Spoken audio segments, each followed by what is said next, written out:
The morning sun streamed through the tall windows of Clarence's house, casting long shadows across the polished marble floors.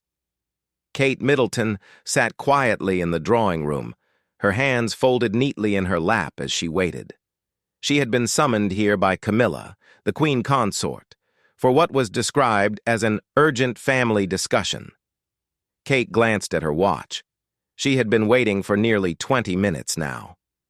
The silence in the grand room was broken only by the gentle ticking of an antique clock on the mantelpiece.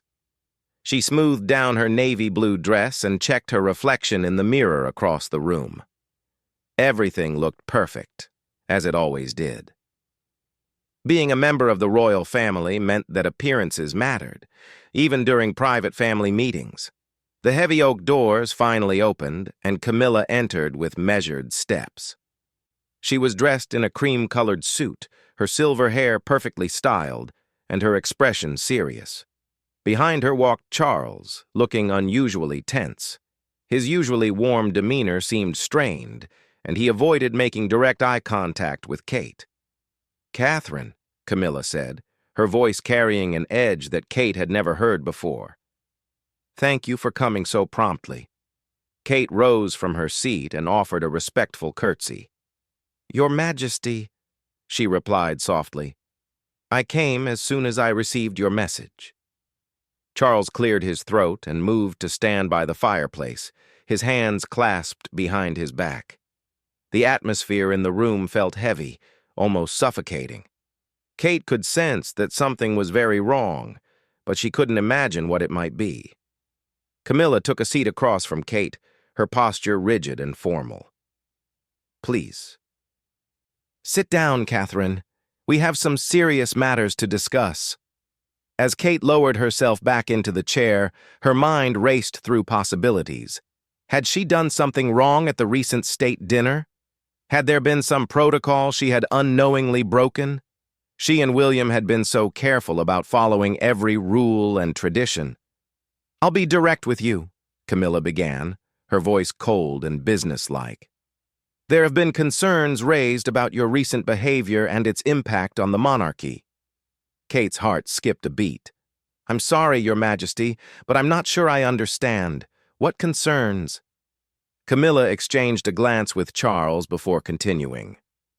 "Your popularity with the public has become problematic. The way people respond to you, the way they cheer louder for you than for other members of the family. It's creating an imbalance." Kate felt a flush of confusion wash over her.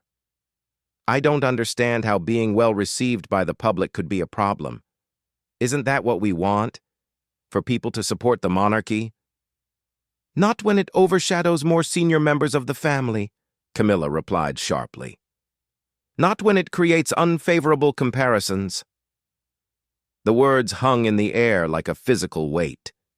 Kate looked from Camilla to Charles, hoping to find some warmth or understanding in their faces, but found none. Charles continued to stare at the fireplace, seemingly unwilling to meet her gaze. "Furthermore," Camilla continued, "your recent suggestions about modernizing certain royal protocols have been noted. While change is sometimes necessary, too much change too quickly can be destabilizing." Kate remembered the conversations she'd had with William about making the royal family more accessible to younger generations. They had discussed ways to connect better with people through social media and more informal public engagements.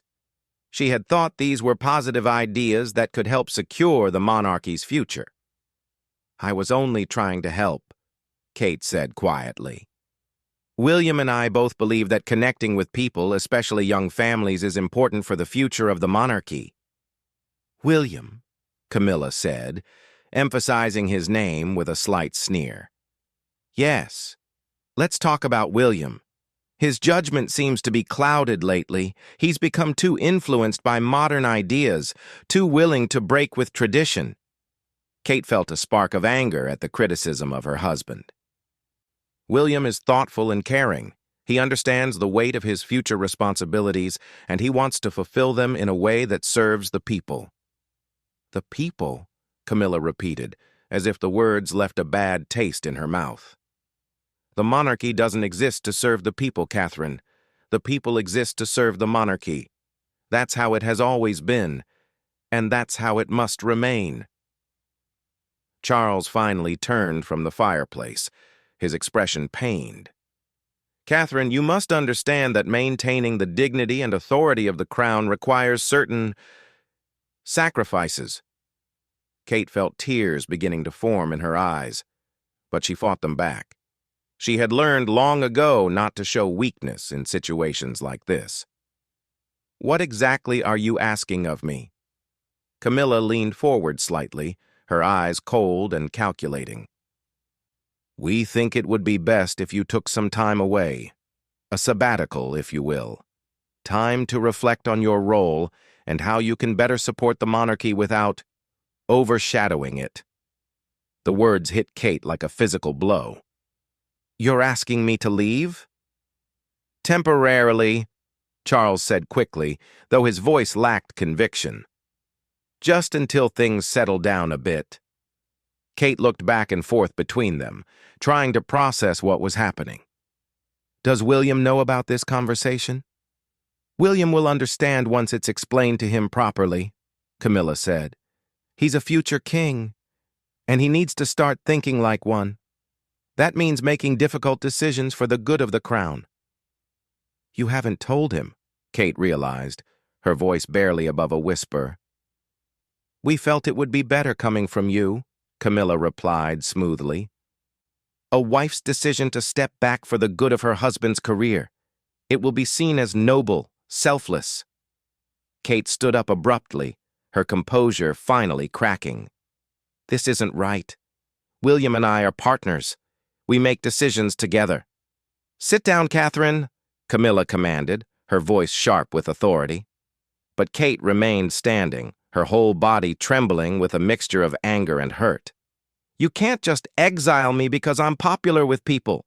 That's not how this works. I can do whatever is necessary to protect the monarchy, Camilla replied, rising from her own chair.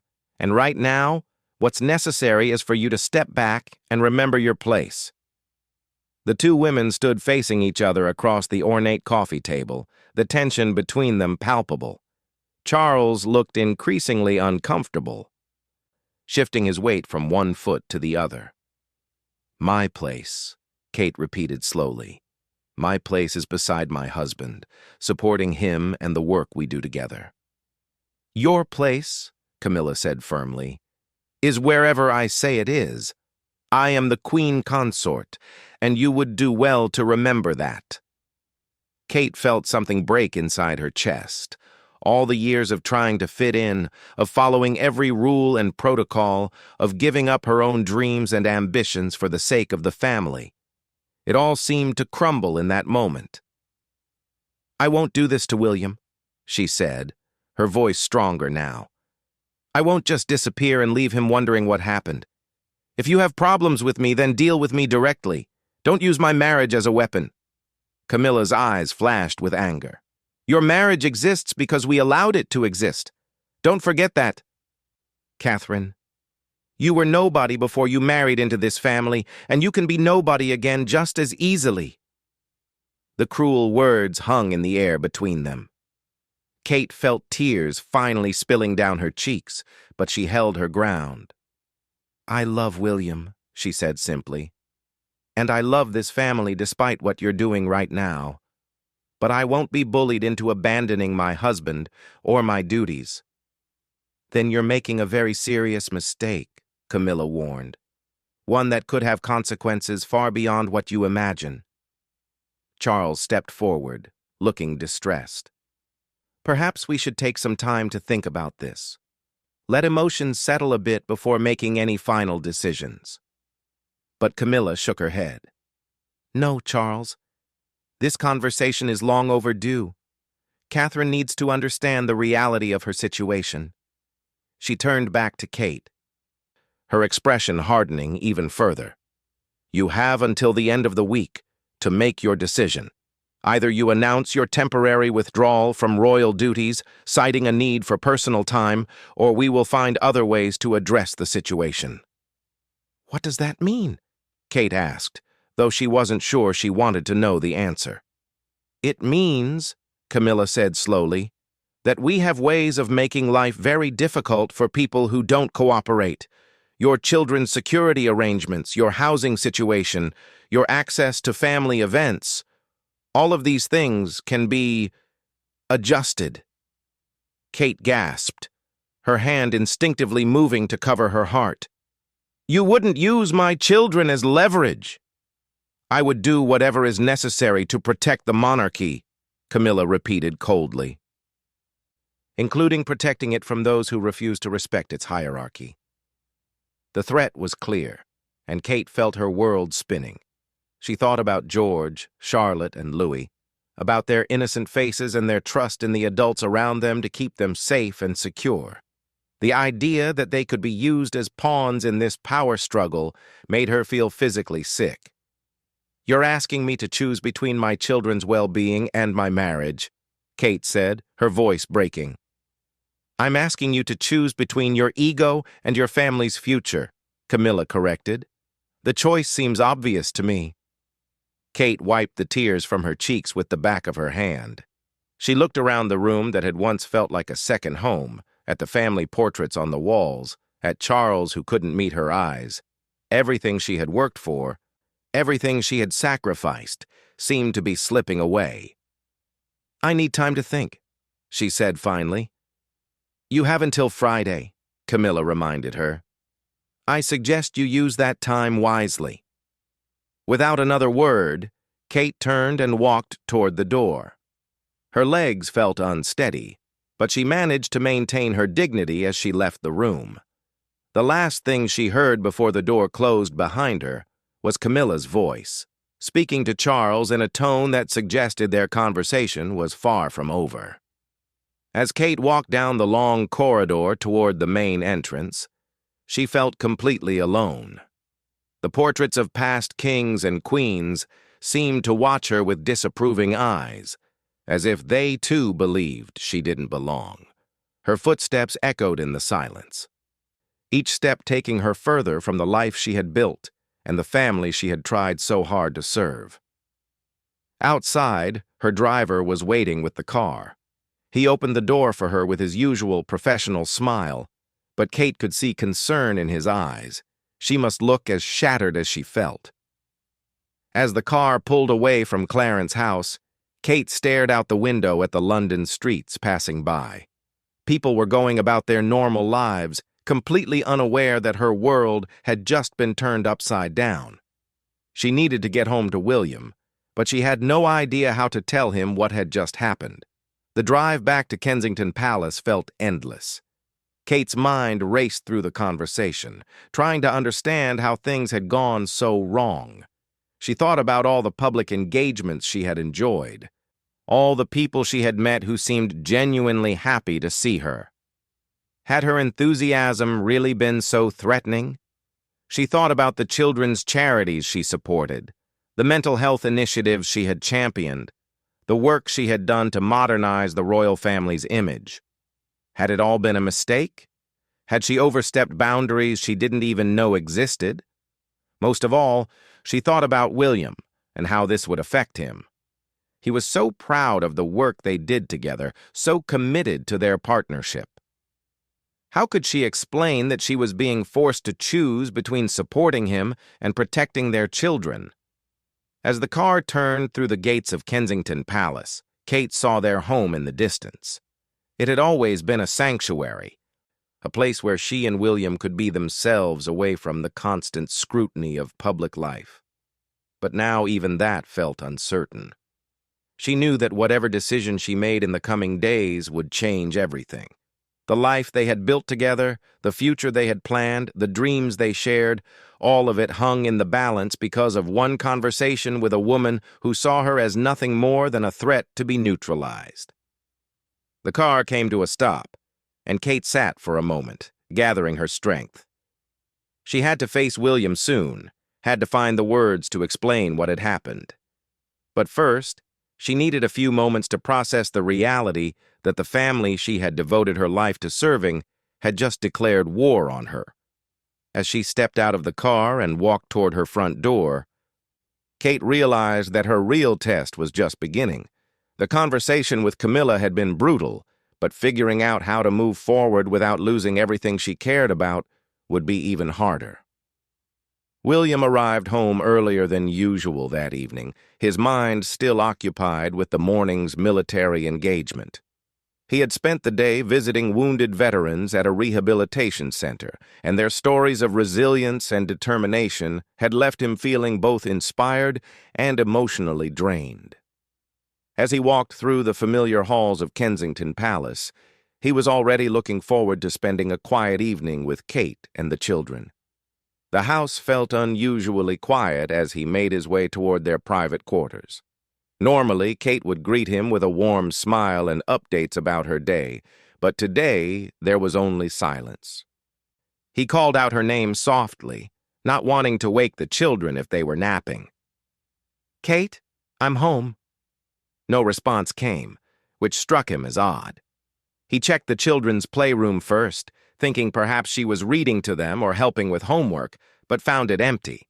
The kitchen was spotless but vacant, and their study showed no signs of recent use. Growing concerned, William headed upstairs toward their bedroom. As he climbed the steps, he thought he heard something, a soft sound that he couldn't quite identify. He paused on the landing, listening carefully. There it was again, coming from behind their bedroom door. It sounded like crying. His heart immediately began to race. Kate rarely cried, and when she did, it was usually because something was seriously wrong. He quickened his pace and gently pushed open the bedroom door. What he saw broke his heart instantly. Kate was sitting on the edge of their bed, still wearing the navy dress she had put on that morning, but now it was wrinkled and her hair had fallen loose from its careful styling. Her shoulders shook with quiet sobs, and she held a tissue in her trembling hands. "Kate?" William rushed to her side, immediately wrapping his arms around her. "Darling, what's happened? Are you hurt?" For a moment, she couldn't speak. She leaned into his embrace, allowing herself to be held while the tears continued to flow. William's mind raced through possibilities. Had something happened to one of the children? Had there been an accident? Was someone in the family seriously ill? "Please tell me what's wrong," he whispered, stroking her hair gently. "Whatever it is, we'll handle it together." Kate pulled back slightly to look at him, and William was shocked by what he saw in her eyes. It wasn't just sadness, it was a deep hurt mixed with something that looked like defeat. In all their years together, he had never seen her look so broken. "I had a meeting with Camilla today," she began, her voice barely above a whisper. William felt a small wave of relief. At least it wasn't a medical emergency or something involving the children. "What kind of meeting? Was it about the upcoming charity gala?" Kate shook her head, fresh tears starting to fall. "She wants me to leave, William. She wants me to step back from all my royal duties and take what she called a sabbatical." The words took a moment to register.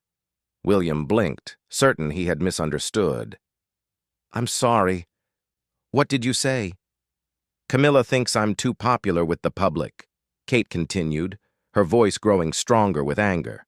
"She says I'm overshadowing other family members and creating unfavorable comparisons. She wants me to announce that I'm taking time away for personal reasons." William stared at his wife in complete disbelief. "That's ridiculous. Your popularity is good for the monarchy. People connect with you. They trust you. That's exactly what we need." "That's what I said," Kate replied, wiping her eyes. "But she disagrees. She thinks I'm being too modern, too willing to change traditions. And she thinks you're being influenced by my ideas." A cold anger began to build in William's chest. The thought of anyone attacking Kate for doing her job well, for being loved by the people they served, was infuriating. But the fact that it was coming from within their own family made it even worse. "Did my father say anything during this conversation?" William asked, his voice tight with controlled emotion. Kate nodded miserably. "He was there, but he barely spoke. When he did, it was to support what Camilla was saying. He talked about making sacrifices for the crown. William stood up abruptly and began pacing the room. His hands were clenched into fists at his sides, and Kate could see the fury building in his expression. "This is unacceptable," he said, his voice rising. "You've done nothing wrong. If anything, you've been the best thing to happen to this family in decades." "William, there's more," Kate said quietly, and something in her tone made him stop pacing immediately. He turned to face her, and the fear in her eyes made his stomach drop. "What else did she say?" Kate hesitated, knowing that what she was about to tell him would devastate him. "She made threats about the children, about their security arrangements, our housing, our access to family events. She said she would make life very difficult for us if I didn't cooperate." The color drained from William's face. For a moment, he stood completely still, as if he couldn't process what he had just heard. Then something seemed to break inside him, and he collapsed into the chair across from the bed. "She threatened our children?" His voice was barely audible, filled with a mixture of shock and rage. Kate nodded, fresh tears streaming down her face. "She said I had to choose between my ego and our family's future. She gave me until Friday to make my decision." William buried his face in his hands. Kate could see his shoulders beginning to shake, and she realized with alarm that he was starting to cry. In all their years together, she had only seen William cry a handful of times: when his mother died, when his grandfather passed away, when their children were born. But this was different. This was the sound of a man whose world was falling apart. "I can't believe this is happening," he said through his tears. "I can't believe they would do this to you, to us." Kate moved to kneel beside his chair, taking his hands in hers. "William, I don't know what to do. I don't want to leave you. I don't want to abandon the work we've built together. But I can't risk our children's safety and security." William looked up at her, his eyes red with tears and fury. "You shouldn't have to make that choice. No mother should have to choose between her children's well-being and standing up for what's right." "But that's exactly what she's forcing me to do," Kate replied. "And the worst part is, she made it sound like it was all my fault, like I had been too ambitious, too eager to be popular."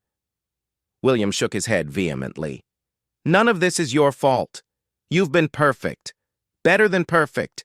You've brought dignity and warmth to this family, and people respond to that because it's genuine." He stood up and began pacing again, his mind racing. "I have to talk to them. I have to make them understand that this is wrong." "William, no," Kate said quickly, rising to face him. "If you confront them directly, it will only make things worse. Camilla made it very clear that she sees this as a test of your loyalty to the crown versus your loyalty to me." "Then it's an easy test," William replied without hesitation. "My loyalty is to you, always. We're partners in this, in everything." Kate felt her heart breaking all over again, this time for William. She could see the internal battle he was fighting, his love for his family warring with his duty to the institution he would one day lead. "She said you need to start thinking like a future king," Kate told him gently. "That you need to be willing to make difficult decisions for the good of the crown." William's expression hardened. "If being king means throwing my wife under the bus to protect someone's ego, then maybe I'm not cut out for the job." The words hung in the air between them, shocking in their implications. Kate stared at her husband, seeing a side of him she had never witnessed before. William had always been respectful of his role and responsibilities, even when he disagreed with certain aspects of royal life. "You don't mean that," she said softly. "Don't I?" William challenged. "What's the point of being king if it means sacrificing everything and everyone I care about? What's the point of serving the people if I can't even protect my own family?" He sat back down heavily, putting his head in his hands again. "My mother would be disgusted by this. She would never have stood for anyone treating you this way. Kate felt tears welling up again at the mention of Diana. She had always felt a connection to William's mother, having heard so many stories about her warmth and her dedication to her sons. The thought that Diana might have faced similar challenges made her feel both comforted and deeply sad. "What are we going to do?" Kate asked, sitting down beside him on the bed. William was quiet for a long moment, clearly thinking through their limited options. "I could go to the press," he said finally, "tell them exactly what happened and let the public decide who they support." "That would destroy the monarchy," Kate pointed out. "And it would make you look like you're willing to damage the institution for personal reasons." "Maybe the monarchy deserves to be damaged if this is how it operates," William replied bitterly. Kate reached for his hand, squeezing it gently. "You don't really believe that. You believe in the good that we can do, the positive impact we can have on people's lives. That's why this is so hard." William looked at her with fresh tears in his eyes. "I can't lose you, Kate. I won't choose the crown over you, no matter what they threaten." "And I can't ask you to give up everything you've worked for because of me," Kate replied. "This is an impossible situation." They sat together in silence for several minutes, both lost in their own thoughts. The weight of the decision ahead of them felt overwhelming. No matter what choice they made, someone would be hurt, and their lives would be fundamentally changed. "There has to be another way," William said eventually. "Some solution that doesn't require you to sacrifice yourself or me to abandon my responsibilities." Kate wanted to believe him, but she couldn't see any way out of the trap that Camilla had set for them. The threats against their children made it impossible to simply ignore the ultimatum, but the thought of leaving William to face his future alone was equally unbearable. "Maybe I should just do what she's asking," Kate said quietly. "Take the sabbatical, step back for a while. Maybe if I'm not in the public eye, the jealousy will fade and things can go back to normal."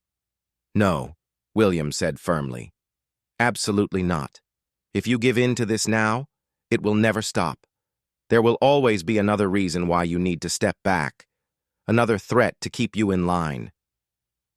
Kate knew he was right, but she also knew that fighting back could cost them everything they had built together. "I keep thinking about the children," she admitted, "about how this will affect them. They don't understand palace politics or power struggles. They just want their parents to be happy and their family to be together." William's expression softened as he thought about George, Charlotte, and Louis. "They need to see us fighting for what's right," he said, "even if it's difficult. Especially if it's difficult." "But what if fighting back means they lose their security, their stability?" Kate asked. "What kind of parents would we be if we put our pride before their safety?" It was a question that neither of them could answer easily. The responsibility of parenthood added another layer of complexity to an already impossible situation. William stood up and walked to the window, looking out at the gardens where their children played every day.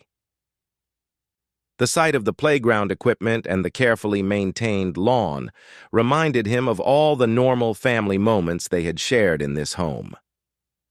"I should have seen this coming," he said, his voice filled with self-recrimination. "I should have protected you better." Kate joined him at the window, slipping her arm through his. "This isn't your fault, William. Neither of us could have predicted something like this." "But I should have," he insisted. "I know how the family operates, how threatened some people feel by change. I should have been more careful about how we introduced new ideas." "We didn't do anything wrong," Kate reminded him. "We tried to modernize the monarchy in ways that would help it survive and thrive. That's not something to apologize for." William turned to face her, his expression serious. "Whatever we decide to do, we're doing it together. I won't let them divide us." Kate nodded, feeling a small spark of hope despite their dire circumstances. "Together," she agreed. As they held each other in the fading afternoon light, Both of them knew that their lives had been irreversibly changed by the events of that day. The fairy tale romance that the public believed in had been replaced by a harsh political reality, and the choices ahead of them would determine not just their own future, but the future of the monarchy itself. The sound of children's laughter drifted up from the garden below, a reminder of what was at stake and what they were fighting to protect. Whatever decision they made, it would have to be one they could live with for the rest of their lives. The next morning brought no relief from the storm that had engulfed their lives. William woke before dawn, having slept poorly despite his exhaustion. He turned to look at Kate, who was still sleeping fitfully beside him. Even in sleep, her brow was furrowed with worry, and he could see the dried tracks of tears on her cheeks. Quietly, he slipped out of bed and made his way downstairs to his study. The house was still dark and silent, but William's mind was anything but peaceful. He had spent most of the night thinking through their options, and by morning he had made a decision that surprised even him. He picked up his private phone and dialed a number he had memorized years ago but rarely used, the direct line to his grandmother's former private secretary, who now worked as an independent advisor to various royal family members. If anyone would know how to navigate this crisis, it would be someone who had seen decades of palace intrigue. The conversation was brief but illuminating. William learned that the situation with Kate was not an isolated incident, but part of a larger power struggle within the family. Camilla had been systematically working to consolidate her influence since becoming queen consort, and Kate's popularity had been seen as a threat to that consolidation. More importantly, he learned that Charles was not entirely supportive of Camilla's approach, but felt trapped between his loyalty to his wife and his affection for his son and daughter-in-law. The advisor suggested that there might be an opportunity to address the situation directly with Charles, away from Camilla's influence. When Kate woke an hour later, she found William sitting at his desk, surrounded by papers and looking more determined than she had seen him in months. "You've been busy," she observed, wrapping her robe around herself as she approached. "I've been thinking about what you said yesterday," William replied, setting down his pen.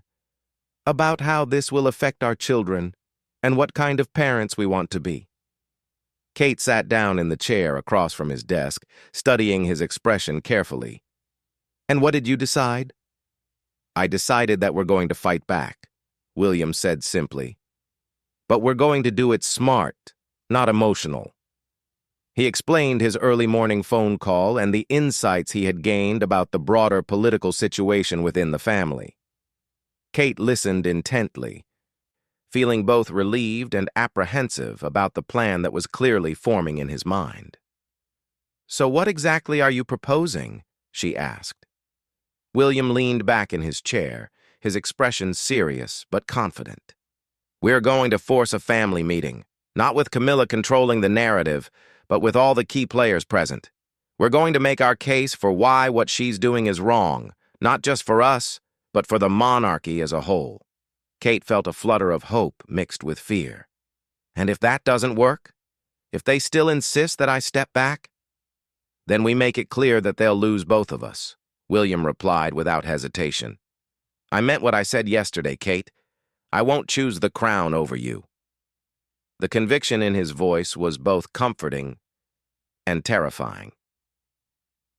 Kate knew that William was putting everything on the line for her, and the weight of that responsibility felt enormous. "Are you sure about this?" she asked. "Once we take this step, there's no going back."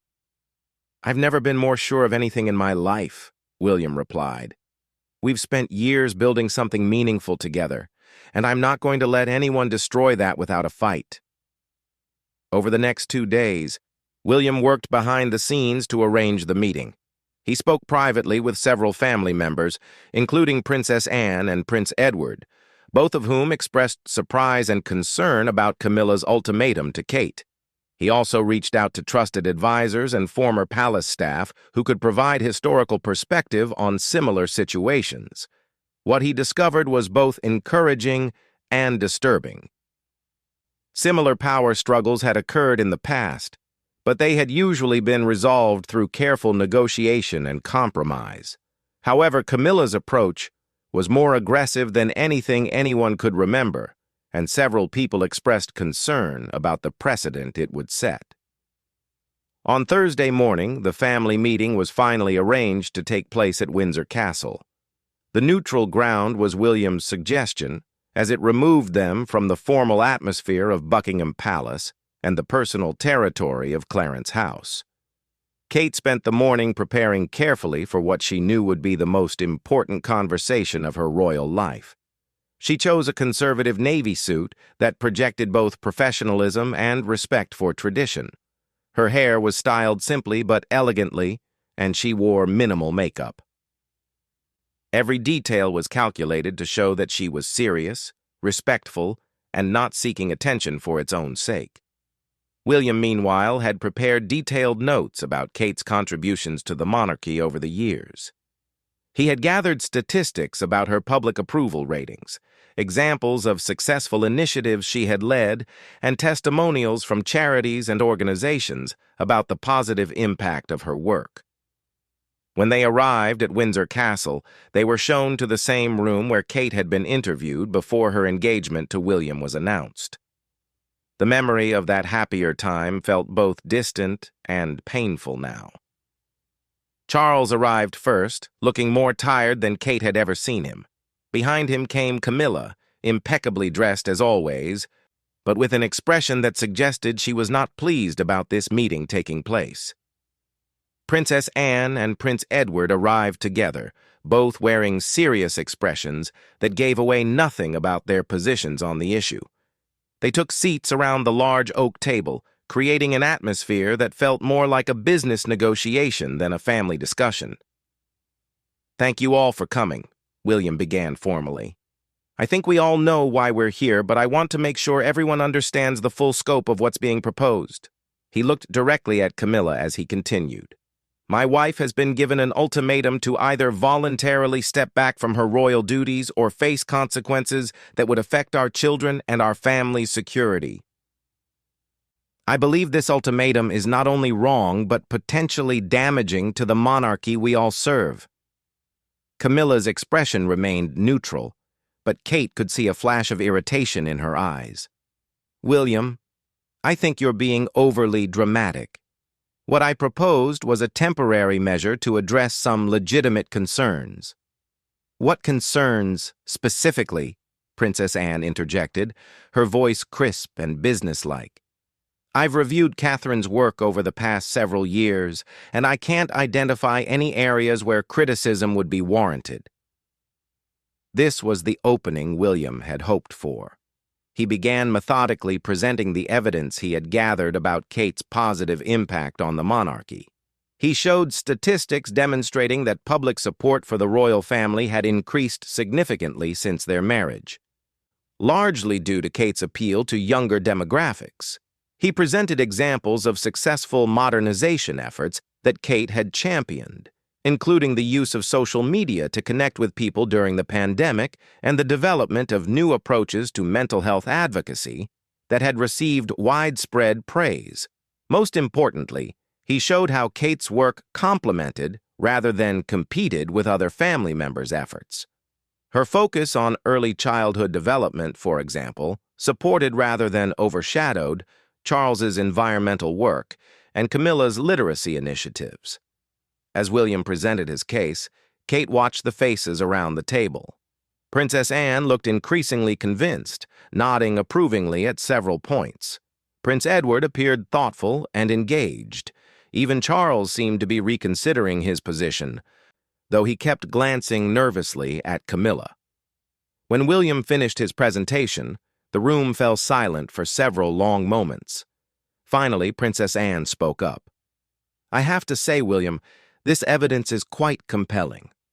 I wasn't aware of the full extent of Catherine's contributions, and I certainly wasn't aware that anyone had concerns about them." Prince Edward nodded in agreement. "The work you've both done to modernize the monarchy's approach to public engagement has been impressive. I can't see how that could be considered problematic." Camilla shifted uncomfortably in her chair. "The issue isn't the quality of Catherine's work," she said carefully. "The issue is the balance of attention and how that affects the overall perception of the family hierarchy." "With respect, Your Majesty," Kate spoke for the first time since the meeting began, her voice steady and confident. "I've always been careful to show appropriate deference to senior family members during public engagements. If there have been instances where that wasn't clear, I would welcome specific feedback about how to improve." Camilla's expression hardened slightly. "It's not about individual instances, Catherine. It's about the overall impression that's being created. The impression that people care about the monarchy and want to engage with it," William challenged, "because from where I sit, that seems like exactly what we should want." Charles finally spoke up, his voice uncertain. "Perhaps we've been too hasty in our assessment of the situation. Maybe we should take more time to consider all perspectives." Camilla turned to look at her husband sharply. "Charles, we discussed this extensively. The concerns are valid." "Whose concerns exactly?" Princess Anne asked pointedly. "Because I haven't heard these concerns expressed by anyone other than you, Camilla." The tension in the room was becoming palpable. Kate could see that the family was beginning to divide along lines that had probably existed for years but had never been openly acknowledged. William decided to press his advantage. "I think we need to consider what's really at stake here," he said. "If we force Kate to step back based on vague concerns about balance and hierarchy, what message does that send to the public? What message does it send to young women who see Kate as a role model?" He paused for effect before continuing. "And what happens when I become king? Will we still be operating under the assumption that popularity is a problem to be managed rather than an asset to be cultivated?" The question hung in the air, forcing everyone to confront the longer-term implications of the decision they were making. Kate could see that William was masterfully reframing the conversation from a personal dispute to a broader question about the monarchy's future. Prince Edward was the first to respond. "William raises an important point. The monarchy's survival depends on public support, and that support is increasingly dependent on our ability to remain relevant and relatable." "Exactly," Princess Anne agreed. "We can't afford to waste assets like Catherine's natural ability to connect with people." Charles looked increasingly conflicted as he listened to the discussion. Kate could see him wrestling with his loyalty to Camilla and his recognition that the arguments against her were becoming overwhelming. Finally, he spoke up again. "Perhaps there's a middle ground here. Some way to address the concerns that have been raised while still allowing Catherine to continue her important work." Camilla's expression suggested that she was not interested in compromise, but she seemed to recognize that she was becoming isolated in the discussion. "What did you have in mind?" William asked his father. Charles thought for a moment before responding. "What if we implemented some clearer protocols about how public engagements are structured? Ways to ensure that appropriate hierarchy is maintained while still allowing everyone to do meaningful work?" It wasn't perfect, but Kate could see that it was a face-saving way out of the crisis for everyone involved. Camilla could claim that her concerns had been addressed, while Kate could continue her work without major disruption. "I would be happy to work within any reasonable protocols," Kate said diplomatically. "My goal has always been to support the monarchy and my husband, not to seek personal attention." William nodded approvingly at his wife's response. "And I think we could develop these protocols together, as a family, rather than having them imposed by one person." The suggestion of collaborative development rather than unilateral decision-making seemed to resonate with everyone except Camilla, who clearly preferred her original approach. Princess Anne took charge of moving the discussion forward. "Why don't we establish a working group to develop these protocols? Something that includes all the key stakeholders and ensures that everyone's perspectives are considered." Over the next hour, they worked out the details of how this process would work. A small committee would be formed to review current practices and develop recommendations for improvement. Kate would continue her existing commitments while the review took place, and any changes would be implemented gradually and collaboratively. Most importantly, the threats that had been made about the children and family security were implicitly withdrawn. No one mentioned them directly. But the atmosphere of intimidation that had characterized the original ultimatum was completely gone. As the meeting concluded, Kate felt an enormous sense of relief mixed with exhaustion. The immediate crisis had been resolved, but she knew that the underlying tensions within the family hadn't disappeared entirely. When they finally left Windsor Castle that evening, William took Kate's hand as they walked to their car. "How do you feel?" he asked. Kate considered the question carefully. Relieved, mostly, but also a little sad that it came to this. "What do you mean?" "I mean that I wish we could have worked through these issues as a family without needing a formal confrontation. I wish Camilla had felt comfortable talking to me directly about her concerns instead of issuing ultimatums." William squeezed her hand gently. "Maybe this will actually help in the long run. Maybe having everything out in the open will make it easier to work together going forward." Kate hoped he was right, but she also knew that rebuilding trust after something like this would take time. The threat to their children had been particularly difficult to forgive, even if it had been withdrawn. As their car pulled away from Windsor Castle, Kate looked back at the ancient fortress where so much royal history had been made. She thought about all the queens who had lived there before her, the challenges they had faced, and the strength they had found to overcome them. She realized that in some ways, the crisis had actually made her stronger. She had been forced to defend not just her position in the family, but her vision for what the monarchy could become. And in doing so, she had discovered reserves of confidence and determination that she hadn't known she possessed. William had also proven himself in ways that surprised even Kate. His willingness to stand up for her, even at the risk of his own position, had shown a side of him that few people ever saw. The future king who had emerged from this crisis was someone who would fight for what was right, not just accept what was traditional. 3 months later, the Working Group on Royal Protocols published their recommendations. The changes they proposed were modest but meaningful, creating clearer guidelines for public engagements while preserving the flexibility that had made Kate's work so successful. More importantly, the process of developing these recommendations had brought the family closer together. Regular meetings had given everyone a chance to share their perspectives and concerns, leading to better understanding and communication. Camilla had gradually become more supportive of Kate's work, perhaps recognizing that collaboration was more effective than confrontation. While their relationship would never be warm, it had evolved into something professional and respectful. The public never learned about the crisis that had nearly torn the family apart. To them, the new protocols simply represented the monarchy's ongoing commitment to excellence and continuous improvement. But for Kate and William, the experience had been transformative. They had learned that their partnership was strong enough to withstand even the most serious challenges, and that sometimes fighting for what you believe in is the only way to create positive change. As they continued their royal duties with renewed purpose and confidence, Kate often thought back to that terrible day when she had sat crying in their bedroom, feeling like her world was falling apart. She realized now that it had been falling apart. But sometimes things need to fall apart before they can be rebuilt into something even stronger.